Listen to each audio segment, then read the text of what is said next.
This story begins like this. I worked the night shift at a small hotel in Maputo, Mozambique, and this happened about a year ago.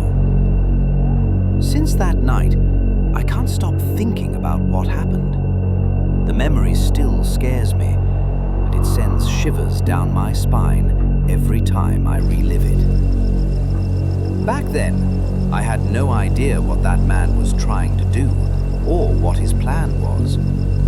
Honestly, it's such a disturbing memory that it makes me feel nauseous, especially when I realize how much time he spent there without anyone noticing. He shouldn't have been there. He had no right to be there.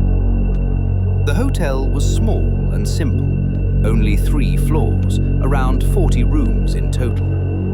It wasn't a busy place, which made it quiet, peaceful, and that's what I loved about it. I worked from 10 p.m. to 6 a.m. Most nights were quiet, predictable, comfortable. I'd sit behind the desk, do administrative work, check the cameras, and sometimes watch YouTube on my phone when things got slow. The lobby was small, just the reception, some sofas, a TV, and a few vending machines in the corner. Behind the desk was a small office with a computer, a chair, and a window letting me watch the lobby at all times. At night, the front doors locked automatically. Anyone arriving had to ring the bell, and I'd open the door. Usually, no one came after midnight. But that night, around 11 p.m., a man arrived. At first, everything seemed normal. But even now, when I think about it, my stomach churns. He rang the bell. I buzzed him in. He looked like he was in his 40s, tall, slim, wearing jeans, a baseball cap, and carrying a backpack. He approached the reception, asked for a room. I gave him the price. He nodded, handed me a credit card. I swiped it, approved, all good. I handed him the key to room 214, and then he stared at me. 3, maybe 4 seconds, eyes locked on mine, expression blank, but something in that look felt wrong. He walked to the elevator, and I thought that was the end of it. It wasn't, not even close. Around midnight, he came back, not to talk to me, not to ask anything. He just walked past the desk and sat on the lounge sofas. The TV wasn't on, but he stared at it as if something was there. He didn't move, didn't check his phone, didn't blink much. He just stared. 30 minutes passed. He was still there, frozen. I walked to the vending machine for water, and I felt his eyes following me the entire way. The discomfort grew. Around 1 a.m., I checked the system. Room 214 was marked vacant. I frowned, checked again. Nothing. No check-in, no guest, no name. The payment? Approved, but no record. It was as if the system had erased him. I called room 214. 10 rings, no answer. I checked the door log. The door had been opened, but there was no record of anyone entering. That's when it hit me. He never went to the room. Not once. He was still there, in the lobby, watching a blank screen. A cold sensation spread through my chest. Something was very, very wrong. Around 1:30 a.m., I decided to approach him. I asked if he was okay. He slowly turned his head, looked at me, expressionless, and said, "I just can't sleep." Then he looked back at the TV. I went back to the desk, My hands were shaking. At 2 a.m., he disappeared from the lobby. I went to check. He was standing in the dark hallway near the bathrooms, motionless. I pretended to work, but kept watching him from the corner of my eye. He eventually walked back to the lobby, slowly, like nothing was wrong.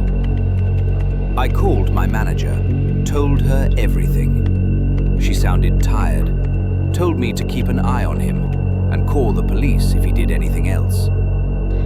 So I checked the cameras.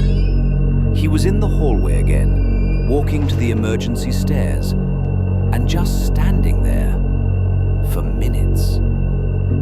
I kept watching. He eventually returned to the lounge. Around 3:30 a.m., I checked the cameras again. He wasn't in the lounge anymore. He was back at the end of the hall, frozen, facing the stairs. My heart dropped. I knew something was coming. When the police finally arrived, the man was in the lobby again. He tried to leave as soon as he saw them, but they caught him outside.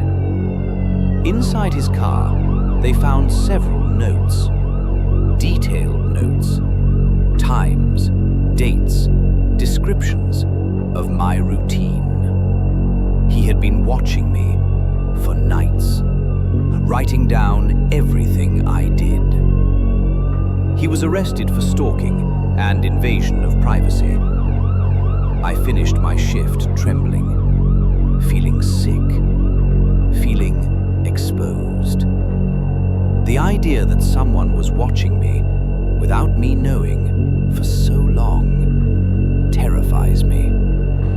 He knew more about me than anyone ever should.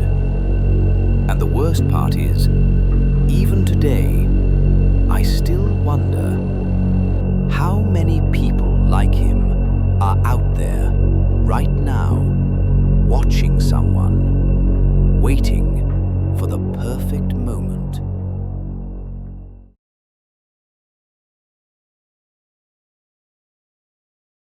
My name is Meredith. I'm 24 years old, and I work the night shift at a gas station on the outskirts of Gaborone, Botswana. The gas station is simple. It's at the end of a deserted road where people only stop when they're out of gas or when they're lost. I've always liked that. The tranquility, the silence, the kind of peace that only exists in the early hours of the morning. I felt safe there, comfortable, with almost nothing to worry about. It was a Thursday night, around 1 a.m. The air was humid, and everything was quiet, as always. I was about to put a cinnamon roll in the microwave when I heard the doorbell ring. A man walked in, probably in his 40s. He looked exhausted, messy hair, chapped lips, and a blank stare. He didn't go to get coffee or snacks like most people. He just stood there in front of me, staring at me with a strange familiarity. There was something wrong with him, something I couldn't quite put my finger on. "Hi," I said, trying to be friendly. He asked, "Do you always work so late?" As if he already knew me. I answered yes, but his tone made me uneasy. "I figured. I've seen you around here before. I pass by sometimes," he said. That phrase, from someone who supposedly was watching me without ever having spoken to me, sent a chill down my spine.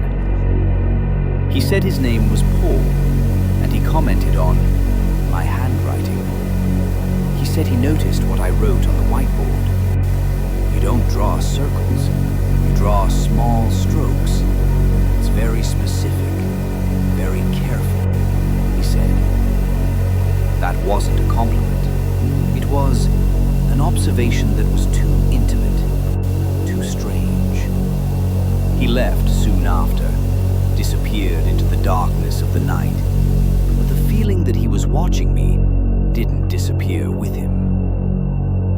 In the following weeks, Paul began to appear more frequently. Not every day, but enough for me to notice that something was wrong. Sometimes he would come in, buy a bottle of water, and just stand there, watching me from a distance. Other times, he would park the car in the yard with the lights off and just sit there for hours. I was being watched, and that started to destroy me from the inside. One night he came in and asked, "Have you ever been afraid of being alone here, so late, with no one around?" The way he asked, cold, inquisitive, made me feel an invisible threat. He knew too much about me, about my routine.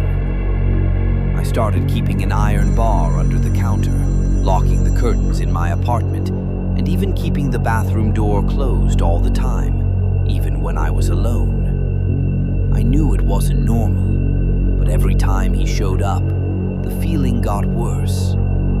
Until one night, when I returned from a 10-minute break, I found a Polaroid on my counter.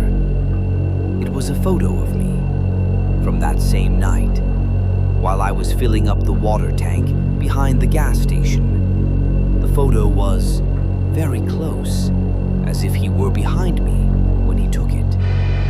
The label read, "Me and the windshield," and the word "me" was circled in red. My blood ran cold. The next day, when Paul showed up, I said, "If this continues, I'm going to call the police." He simply nodded and disappeared back into the darkness. That's when I realized how far he had gone, how close he really was to me. When he came back the other night, I didn't hesitate. I called the police.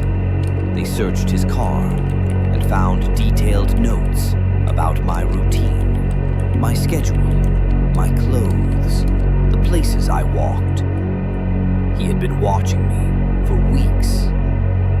Paul was arrested, accused of stalking and invasion of privacy. But even so, my life never went back to normal. As the days went by, things that previously seemed like coincidences began to form a pattern. He was watching me from the corner of the gas station. He was parking in the darkest spot, always facing the back of the building.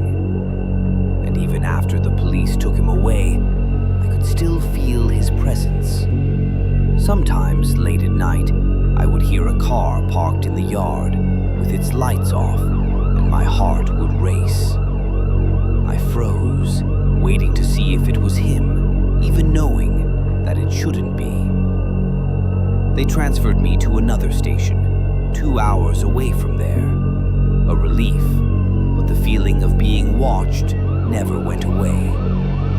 Even today, when I drive late at night and I see headlights behind me for a long time, my neck gets tense.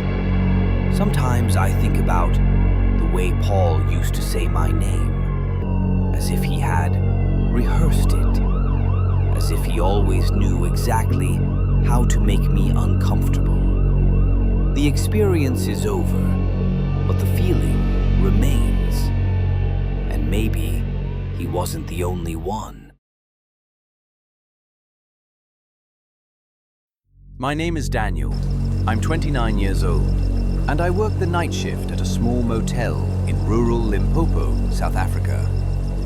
The motel is small, 2 floors, about 25 rooms. I usually work from 10 at night to 6 in the morning.